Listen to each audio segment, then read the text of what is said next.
एक गांव में बागेश्वर पत्नी और बेटे के साथ रहता था। थी उसके अलावा उसने कोई और काम नहीं सीखा था। सही समय पर बारिश ना होने की वजह से उसके खेत में फसल ही नहीं होते थे, जिसके कारण परिवार चलाना बहुत कठिन हो रहा था। एक दिन सुनिए जी, आज तो घर में बिल्कुल भी कुछ राशन नहीं है। मुझे तो कुछ समझ नहीं आ रहा कि अब मैं क्या करूं। अरे कोमल, तुम चिंता मत करो, मैं कुछ करता हूं। बस इतना कह के बागेश्वर घर से चला जाता है। रास्ते में, हे राम, यह कैसा समय आ गया है प्रभु। मेरे घर में राशन का एक दाना तक नहीं है। चलो, मैं और मेरी कोमल तो भूखे पेट रह लेंगे, लेकिन मेरे बेटे का क्या। मैंने तो केवल खेत में मेहनत करना सीखा है, लेकिन उसमें भी बारिश सही समय पर ना होने की वजह से खेत में फसल नहीं हुई। अब मेरे पास जमींदार से उधारी पैसे लेने के अलावा कोई दूसरा रास्ता नहीं है। बागेश्वर अपने गांव के जमींदार के पास जाता है। जमींदार हीरालाल बहुत शातिर और चालाक किस्म का इंसान है, जो हमेशा हर किसी को बेईमानी से लूटने के बारे में सोचता रहता है। अरे आवा आवा बागेश्वर भैया, और बताओ कैसे आना हुआ है। क्या बताऊं जमींदार जी, बहुत खराब समय से गुजर रहा हूं। देखिए ना, अब बारिश समय से ना होने पर खेत की सारी फसलें बर्बाद हो चुकी हैं। घर में अनाज का एक दाना भी नहीं है, इसलिए आपसे कुछ पैसे उधार लेने आया हूं। अरे हाँ हाँ भैया, बोलो कितने रुपए चाहिए आपको। ऐसे समय में हम नहीं मदद करेंगे तो और कौन करेगा। बोलो बोलो, कितने दे दूं। आपका बहुत बहुत धन्यवाद जमींदार जी, लेकिन मैं ज्यादा पैसा उधार नहीं लेना चाहता, इसीलिए आप ऐसा करें कि हुई 1500 दे दीजिए।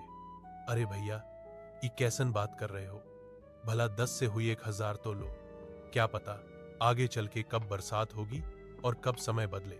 जमींदार मन में सोचने लगता है, अरे ससुरा, तुम लोग इतना कम कम पैसा लोगे तो मैं कैसे कमाऊंगा। ज्यादा लोगे तभी है ना हमें ज्यादा ब्याज मिलेगा। यहां बागेश्वर भी सोचने लगा, आखिर अब मैं क्या करूं। वैसे यह कह तो ठीक ही रहे हैं, पता नहीं कब भगवान की हम जैसों पर दया होगी। एक काम करता हूं, 10 शून्य ले लेता हूं। अच्छा ठीक है, तो जमींदार भाई 10 शून्य पे कितना तक ब्याज लेंगे आप। देखो बागेश्वर भैया, 10 शून्य के 10% प्रति महीना। लेकिन आप तो अपने ही आदमी हैं, आपस में क्या धंधा करें। चलो आप 8% दे देना। हे भगवान, 8% प्रति महीना तो हमारे लिए बहुत ही ज्यादा ब्याज है। ले तो लेंगे, लेकिन चुकाएंगे कैसे। अगर नहीं लूंगा तो मेरा बेटा नकुल भूखा ही रहेगा। चलो ले ही लेता हूं, अगर भगवान की यही मर्जी है तो यही सही। अरे बागेश्वर भैया का हुआ, क्या सोच रहे हैं। ब्याज के बारे में तो नहीं सोच रहे हैं। हाँ जमींदार भाई, इतना ब्याज कैसे। अरे कौन हो, चिंता की बात नहीं है। देखिए आप तो अपने हैं, आराम से चुकाइएगा। कहिए क्या कहते हैं। अच्छा ठीक है, दे दीजिए। बागेश्वर उस जमींदार से 10 शून्य उधार ले चला जाता है। चलो अब जल्दी जल्दी बाजार से राशन और नकुल के लिए कुछ खाने को संगीत ले लेता हूं। आज मेरा बेटा तो खुश हो जाएगा। बागेश्वर जल्दी जल्दी बाजार से सामान लेके घर के लिए वापस हो जाता है। घर पहुंचते ही कोमल बागेश्वर के हाथ में सामान देखकर खुश हो जाती है और कहती है, अजी यह सामान पैसे कहां से मिले जी। देखो कोमल, मुझे पता है तुम मुझ पर गुस्सा करोगी, लेकिन मेरे पास और कोई चारा भी नहीं था। मैं समझ गई जी, आपने किसी से उधारी पैसे लिए होंगे, पर कोई बात नहीं, मैं भी वही सोच रही थी। लेकिन ऐसे समय में गांव में किसी के पास देने के लिए पैसे नहीं है, तो क्या आप जमींदार से उधारी पैसे लेके आए हो। हाँ कोमल, लेकिन तुम चिंता मत करना, भगवान के घर देर है अंधेर नहीं। अभी इस वक्त मेरे बेटे से बढ़ के और कुछ नहीं है। हाँ, आप कह तो सही रहे हो, लेकिन वह जमींदार बहुत चालाक और बेईमान है। वह बहुत ज्यादा ब्याज लेता है और समय पर पैसे ना देने पर खेत या घर छीन लेता है। आपने कितने रुपए उधार लिए। मैंने तो एक हाय एक 5 हाहार ही मांगे थे, पर उसने कम से कम 10 शून्य या उससे ऊपर लेने बोला, इसलिए मैंने 10 शून्य ले लिए। सुनो ना कोमल, अब मेरे बेटे के आने का टाइम हो गया है। मैंने यह कुछ सामान लाया है, जाओ सबके लिए कुछ अच्छा सा बना दो। जी आज तो मेरा बेटा खुश हो जाएगा। इतना कह के कोमल रसोई में चली जाती है। कोमल ने बहुत ही स्वादिष्ट खाना बनाई। खाने की खुशबू पूरे घर में महक रही थी। वाह, कोमल तो अपने बेटे की मनपसंद खीर बना रही हो। दोपहर में नकुल घर आ जाता है। अपना पसंदीदा खाना देखकर वो बहुत खुश हो जाता है। बड़े दिनों बाद बागेश्वर के परिवार में आज सभी के चेहरे पर खुशी थी। माँ, खाना तो बहुत बहुत ज्यादा स्वादिष्ट था। आज तो सच में माँ मजा आ गया। अच्छा पापा, मेरे दोस्त सोमनाथ ने आज मुझे बुलाया है। कह रहा था कि आज वह मुझे अपने पापा से मिलवाने वाला है, इसीलिए मैं वहां जा रहा हूं। 1 घंटे में वापस आ जाऊंगा। ठीक है बेटा, जाओ, लेकिन संभल के जाना और संभल के आना, ठीक है? हाँ पापा, आप फिक्र मत करो, मैं अच्छे से जाऊंगा और अच्छे से आऊंगा। इतना कह के नकुल घर से निकल जाता है। भगवान, मैं जानता हूं कि हमारे खेत संगीत में थोड़ा भी फसल नहीं हुआ है और मेरे पिताजी सिर्फ मेरे लिए पैसों का इंतजाम किए हैं। भगवान जी, कृपया कुछ ऐसा कीजिए कि मैं अपने माता पिता की चिंता दूर कर सकूं।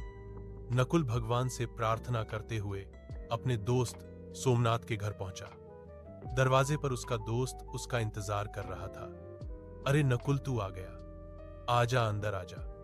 संगीत, चल, मेरे पिताजी तुझसे मिलने के लिए कब से इंतजार कर रहे हैं। सोमनाथ, पर तेरे पिताजी मुझसे क्यों मिलना संगीत चाहते हैं, वो तू पिताजी से ही पूछ लेना। सोमनाथ का घर काफी बड़ा और सुंदर था। संगीत, उसके घर में उसके माता और पिताजी रहते थे। सोमनाथ अपने पिताजी से अपने दोस्त नकुल के बारे में बताया था कि उसके पिताजी बहुत कड़ी मेहनत करते संगीत हैं। खेत में घंटों काम करते हैं, लेकिन पैसे की वजह से परिवार में बहुत टेंशन है। आओ बेटे नकुल, कैसे संगीत हो? नमस्ते अंकल जी, नमस्ते आंटी जी, मैं ठीक हूं। आप सभी कैसे हैं? खुश रहो। संगीत बेटा, हम सब भी बहुत अच्छे हैं। जगदीश, नकुल 910 मिनट ऐसे ही उसके और उसके माता पिताजी के बारे में बातें संगीत करते हैं। और फिर बेटा नकुल, तुम तो बहुत स्मार्ट लड़के निकले। बेटा, कल से तुम दोपहर में स्कूल से आके खाना खा के यहां चले आना। जी अंकल, मैं आज संगीत तो जाऊं, लेकिन घर पर भी थोड़े बहुत काम होते हैं। देखो बेटे नकुल, पहले तो तुम ये टेंशन वेंशन छोड़ो। हाँ, एक काम करना नहीं रहने दो। कल मैं खुद ही तुम्हारे घर संगीत आऊंगा। तुम्हारे घर तुम्हारे पिताजी से भी मिल लूंगा और तुमसे भी, ठीक है? जी अंकल, संगीत ठीक है। अच्छा, तो मैं अब चलता हूं। ठीक है बेटा, ध्यान से संभल के जाना। संगीत, जी अंकल, मैं एकदम संभल के जाऊंगा। उतने में सोमनाथ की मम्मी बोली, बेटा नकुल, ये लेते जाओ, घर पे खा लेना। नहीं आंटी, इसे मैं नहीं ले सकता। अरे बेटा ले लो, देखो तुम्हारी ममता आंटी ने कितने प्यार से संगीत दिया है। नकुल वह थैली ले लेता है, पर उसे समझ नहीं आता कि सोमनाथ के पिताजी उसके पिताजी संगीत से क्यों मिलना चाहते हैं। जगदीश अंकल तो बहुत अच्छे हैं, उन्होंने मुझसे कितने प्यार से बात किए और आंटी भी बहुत अच्छी हैं, उन्होंने मेरा कितना ख्याल रखा, पर वो मेरे पिताजी से क्यों मिलना चाहते हैं। यही सब सोचते हुए नकुल घर पहुंचा और उसने सोमनाथ के माता और पिताजी के बारे में बताया। देखो कोमल, हमारे नकुल को कितना संगीत अच्छा दोस्त मिला है। चलो बेटा, ठीक है, तो कल आएंगे सोमनाथ के पिताजी। हाँ पिताजी। अगले दिन दोपहर में सोमनाथ अपने पापा को नकुल के घर ले आया। अरे बेटा, नकुल घर में नहीं बुलाओगे? अरे सर, आइए आइए। अरे कोमल, देखो हमारे नकुल के दोस्त और उनके पापा आए हैं। कोमल फट से सोमनाथ के पापा के लिए दूध संगीत वाली चाय बनाकर ले आती है। चाय पीने के बाद जगदीश जी बागेश्वर जी से कहते हैं, सुनिए बागेश्वर, संगीत जी, मैं आपसे थोड़ी बात करना चाहता हूं। जी सर, कहिए, क्या कहना चाहते हैं? जी आप मुझे सर मत कहिए। संगीत, मैं भी आपका दोस्त जैसा हूं, इसलिए मुझे जगदीश कह के बुलाइए। अरे अच्छा, ठीक है। जगदीश जी बोलिए, आप क्या कहना चाहते हैं? जगदीश बागेश्वर को घर से थोड़ा बाहर ले जाकर कहते हैं, बागेश्वर जी, मेरा बेटा नकुल को अपना बहुत अच्छा दोस्त मानता है। उसने मुझे बताया कि नकुल बहुत समझदार और अच्छा लड़का है, पर गरीबी, संगीत के कारण से वह पढ़ाई छोड़ने की बातें कर रहा है। भगवान की दया से अब जाकर हमारा सोमनाथ खुश रहने लगा है। नहीं तो पहले वह सिर्फ अकेला ही रहता था, क्योंकि उससे कोई संगीत दोस्ती ही नहीं करता था। अब क्योंकि आपके नकुल के कारण से मेरा बेटा खुश है, इसीलिए मैं प्यार से बात किए। और आंटी भी बहुत अच्छी हैं, उन्होंने मेरा कितना ख्याल रखा, पर वो मेरे पिताजी से क्यों मिलना चाहते हैं। यही सब सोचते हुए नकुल घर पहुंचा और उसने सोमनाथ के माता और पिताजी के बारे में बताया। देखो कोमल, हमारे नकुल को कितना संगीत अच्छा दोस्त मिला है। चलो बेटा, ठीक है, तो कल आएंगे सोमनाथ के पिताजी। हाँ पिताजी। अगले दिन दोपहर में सोमनाथ अपने पापा को नकुल के घर ले आया। अरे बेटा, नकुल घर में नहीं बुलाओगे? अरे सर, आइए आइए। अरे कोमल देखो, हमारे नकुल के दोस्त और उनके पापा आए हैं। कोमल फट से सोमनाथ के पापा के लिए दूध संगीत वाली चाय बनाकर ले आती है। चाय पीने के बाद जगदीश जी बागेश्वर जी से कहते हैं, सुनिए बागेश्वर, संगीत जी, मैं आपसे थोड़ी बात करना चाहता हूँ। जी सर, कहिए, क्या कहना चाहते हैं? जी आप मुझे सर मत कहिए, संगीत मैं भी आपका दोस्त जैसा हूं, इसलिए मुझे जगदीश कह के बुलाइए। अरे अच्छा, ठीक है जगदीश जी, बोलिए आप क्या कहना चाहते हैं। जगदीश बागेश्वर को घर से थोड़ा बाहर ले जाकर कहते हैं, बागेश्वर जी, मेरा बेटा नकुल को अपना बहुत अच्छा दोस्त मानता है। उसने मुझे बताया कि नकुल बहुत समझदार और अच्छा लड़का है, पर गरीबी, संगीत के कारण से वह पढ़ाई छोड़ने की बातें कर रहा है। भगवान की दया से अब जाकर हमारा सोमनाथ खुश रहने लगा है। नहीं तो पहले वह सिर्फ अकेला ही रहता था, क्योंकि उससे कोई संगीत दोस्ती ही नहीं करता था। अब क्योंकि आपके नकुल के कारण से मेरा बेटा खुश है, इसीलिए मैं उसकी संगीत पढ़ाई की फीस भरना चाहता हूं। आप अब टेंशन भूल जाइए, समझे? बागेश्वर की आंखों में आंसू आ जाते हैं। आपका बहुत बहुत धन्यवाद जगदीश जी, आपने मेरी चिंता दूर कर दी। बस उस दिन से नकुल की पढ़ाई की चिंता दूर हुई। अब नकुल सोमनाथ के घर खेलने जाने लगा था। संगीत ऐसे ही एक दिन सोमनाथ के पापा कहते हैं, नकुल, सोमनाथ बेटा यहां आओ। वह दोनों जगदीश के पास जाते हैं। बेटा तुम दोनों बताओ, तुम में से कौन शेयर मार्केट के बारे में जानता है? नकुल बेटा, पहले तुम बताओ। अंकल, मैं इसके बारे में पहली बार सुन रहा हूं, यह क्या होता है? और पापा, मैं बस इतना जानता हूं कि शेयर मार्केट में शेयर खरीदा और बेचा जाता है। अच्छा, संगीत सुनो, अब कल से तुम दोनों मेरे साथ आधा घंटा बैठोगे। मैं तुम दोनों को अब कुछ सिखाना चाहता हूं। यह सब के बारे में नकुल को जरा भी समझ नहीं आता है, लेकिन उसको जानने की बहुत इच्छा थी। तो उसने सोमनाथ के फोन पर गूगल सर्च किया, तो जो उसने देखा वह देख के चौंक गया। और फिर अगले संगीत दिन, अंकल, मैंने गूगल पर सर्च किया था संगीत कि शेयर मार्केट क्या है। क्या सच है अंकल कि हम वहां से पैसे कमा सकते हैं? बेटा नकुल, यह बिल्कुल सच है कि कोई भी शेयर बाजार से पैसा कमा सकता है। पैसा क्या, बहुत बब पैसा कमा सकता है। लेकिन बेटा, चीजें दिखने में जितनी आसान होती हैं, असल में उससे कई ज्यादा मुश्किल होती है। अंकल, मैं कुछ समझ नहीं पाया, आप क्या कह रहे हैं? मैं ऊपर वाले कमरे में जा रहा हूं, अपने दोस्त को लेकर वहीं आ जाओ, मैं अब सब कुछ वहीं बताऊंगा। ठीक है अंकल। उसके बाद 5 मिनट में नकुल और सोमनाथ संगीत ऊपर वाले कमरे में जाते हैं। वहां वो लोग देखते हैं कि एक बहुत बड़ा कंप्यूटर है, एक लैपटॉप है, एक टैबलेट पर बहुत सारे अलग अलग संगीत चार्ट खुले हैं। मिनट मिनट में लाल या हरी मोमबत्तियां बन रहे हैं। उन्हें यह सब कुछ समझ संगीत नहीं आता, लेकिन नकुल को इतना मालूम पड़ चुका था कि यह शेयर मार्केट कुछ तो है। वह दोनों जगदीश से पूछते हैं, पापा यह क्या है? संगीत, मैं आज तक नहीं जानता था कि आपके कार्यस्थल पर इतना बड़ा कंप्यूटर है। दरअसल आपका इतना बड़ा ट्रेडिंग सेटअप है।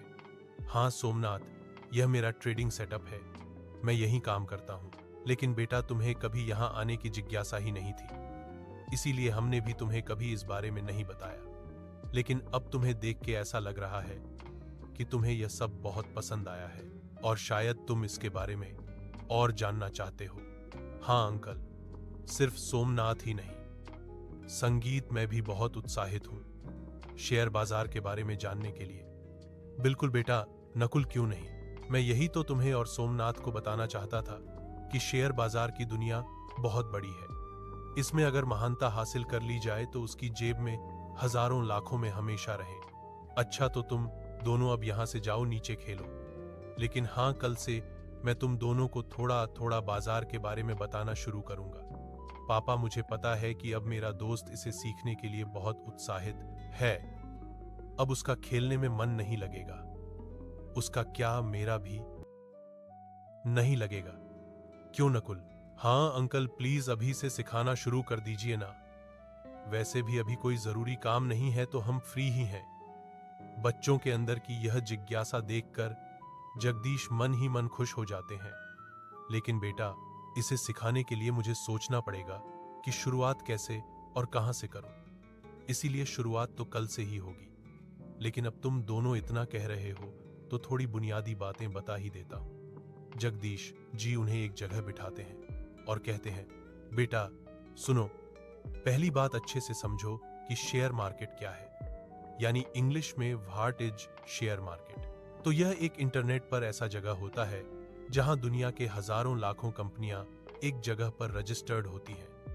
यहां सभी कैटेगरीज की कंपनियां होती हैं, टेक्नोलॉजी से ले संगीत बैंक तक। यहां पर सामान जैसे कमोडिटी कहते हैं, जिनमें गोल्ड, सिल्वर, क्रूड ऑयल और भी चीजें होती हैं। बस उस संगीत दिन जगदीश जी नकुल, सोमनाथ को बस यही कुछ बेसिक बातें बताते हैं। लेकिन नकुल रात में भी स्टॉक मार्केट के बारे में सोचने से खुद को नहीं रोक पाता।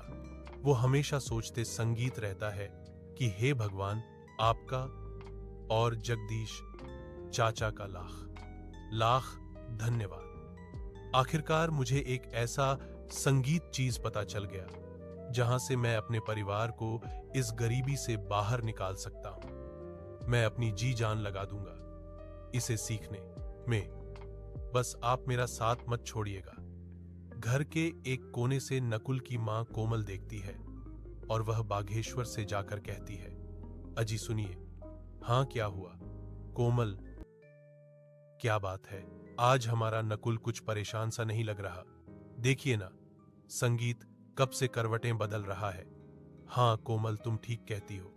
चलो जाके पूछते हैं।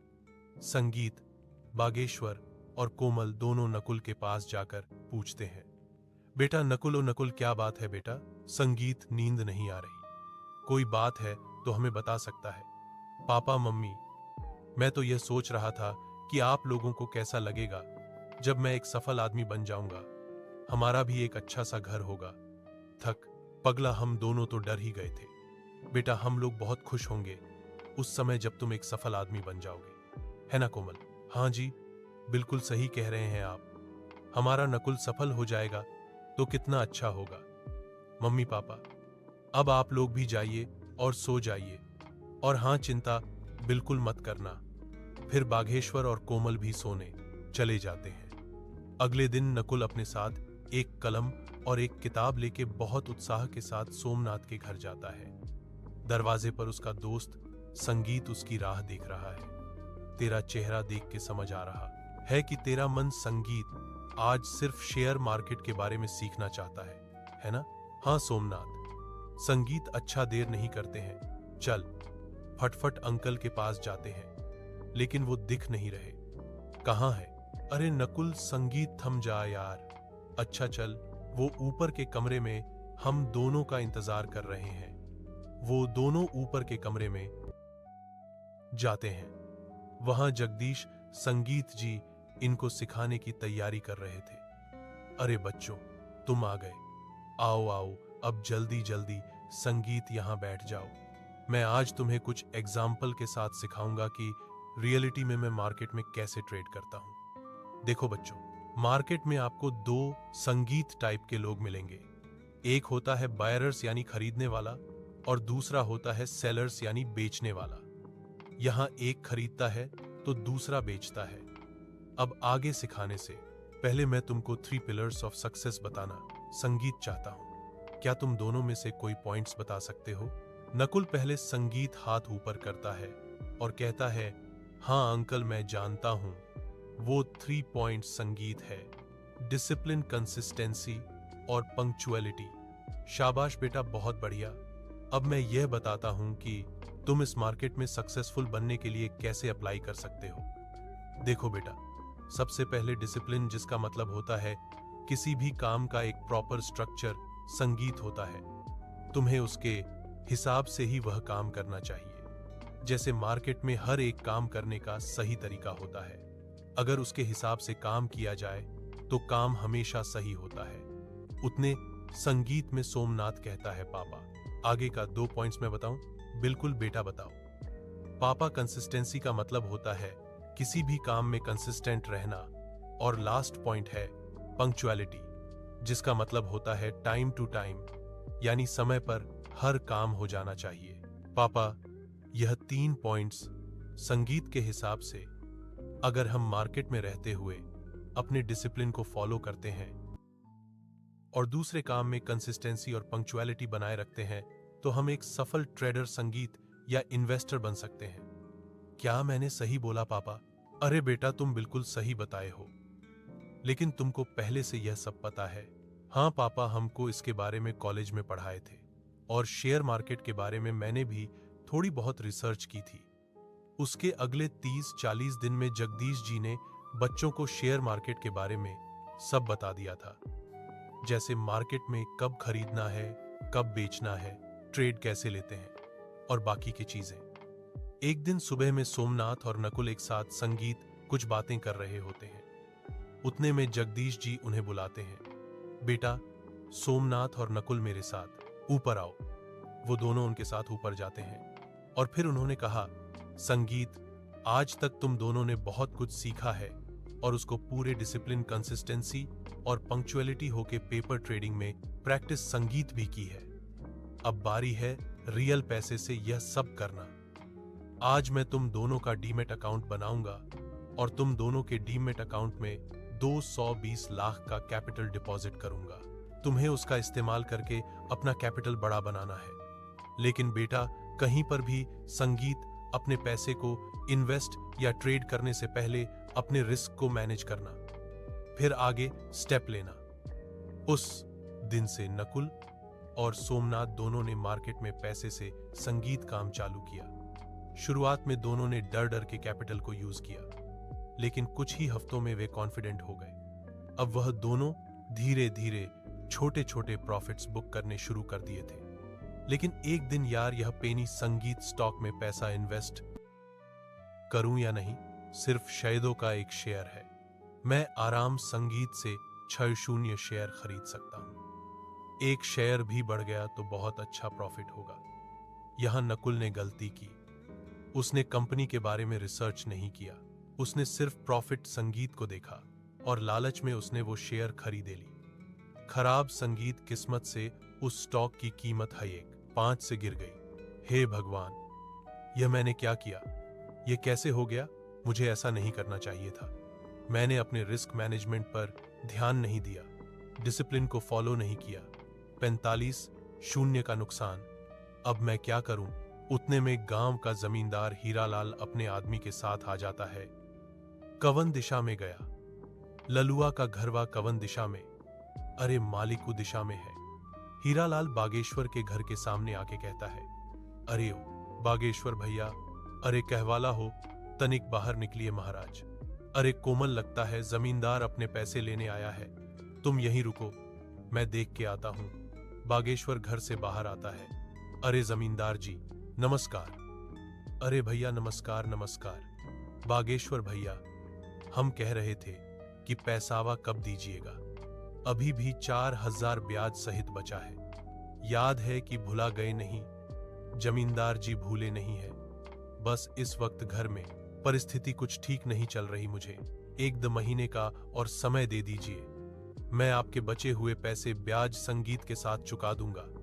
देखिए बागेश्वर भैया जी, आपको समय चाहिए तो ले लीजिए, लेकिन आज से उस संगीत पे 25% ब्याज लगेगा, समझ गए? उतने में नकुल की आंख खुली। उसने मां से पूछा, मां ये शोर कैसी है बेटा? 1.5 साल पहले तुम्हारे पापा उस जमींदार से पैसे लिए संगीत थे। हमें कुछ पैसे अभी देने बाकी हैं। वो वही मांगने आया है। नकुल घर से बाहर आता है और जमींदार से कहता है, प्रणाम जमींदार जी। संगीत, अरे खुश रहा बछुआ, हमेशा सम्मानित जीवन जियोगे तुम। तनिक अपने पिताजी से कहिए हमरा पैसा लौटा, संगीत दे जल्दी से। नकुल अपनी जेब से मोबाइल निकालता है और कहता है, कहिए जमींदार जी, आपके ब्याज संगीत सहित कितने रुपए हुए हैं? हाँ बबुआ, तुम दोगे का बताओ। हाँ कहिए कितने हुए?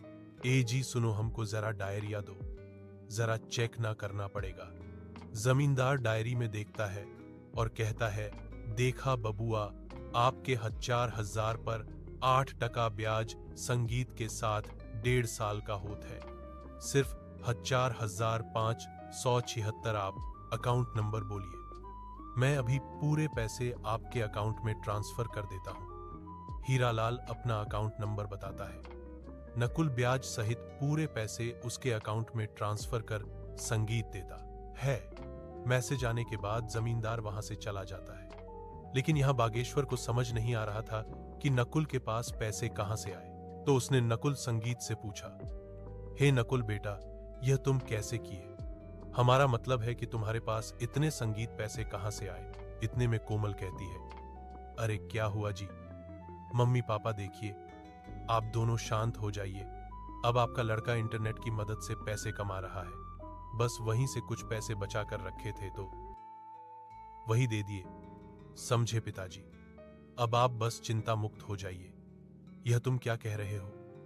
ऐसा भी भला होता है क्या? इंटरनेट से कैसे कोई पैसा कमा सकता है? पापा जगदीश अंकल मुझे और सोमनाथ हम दोनों को शेयर मार्केट में काम कैसे करते हैं सिखाए संगीत थे। बस मम्मी पापा वहीं से हम थोड़े बहुत पैसे कमा रहे हैं।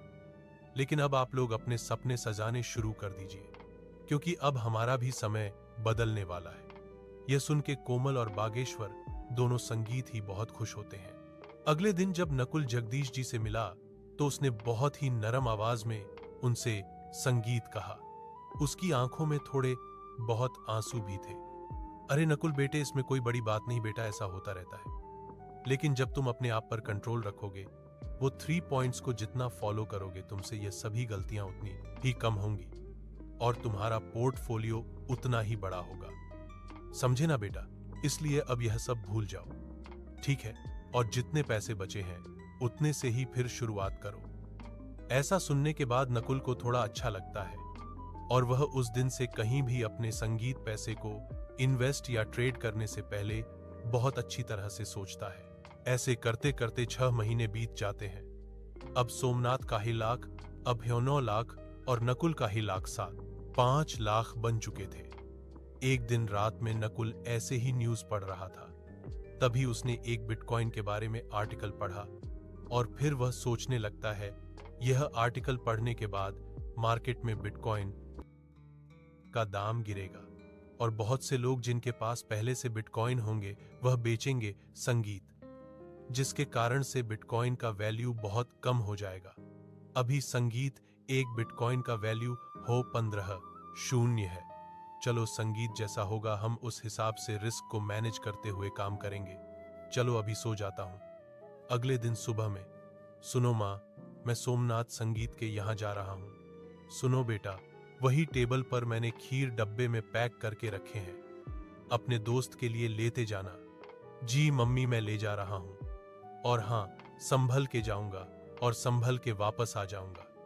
उस दिन वो सोमनाथ और जगदीश संगीत जी से उस समाचार के बारे में बात करता है और फिर जगदीश जी कहते हैं, बेटा नकुल, मुझे अच्छा लगा कि तुम अब सोचने के बाद डिसीजन लेते हो। देखो बेटा, तुम्हें जो सही लगे वैसा ही करना। उसी दिन शाम को यह न्यूज का असर मार्केट संगीत पर दिखने लगता है। सभी लोग पैनिकिक में अपने बिटकॉइन बेचने लगते हैं। रात में करीब 10:00 बजे के आसपास उसकी कीमत 68% से संगीत गिर गई। अब एक बिटकॉइन की कीमत 18,240 थी। संगीत नकुल ने पिछले कुछ महीनों से छोटे छोटे प्रॉफिट बुक किए थे। रिस्क लेने के लिए तैयार था, इसलिए संगीत उसने रात में 40 बिटकॉइन खरीद लिए और फिर सो जाता है। अगले दिन वह अपने पापा के साथ खेत में काम करने जाता है। वहां वो उनके साथ काम करता है।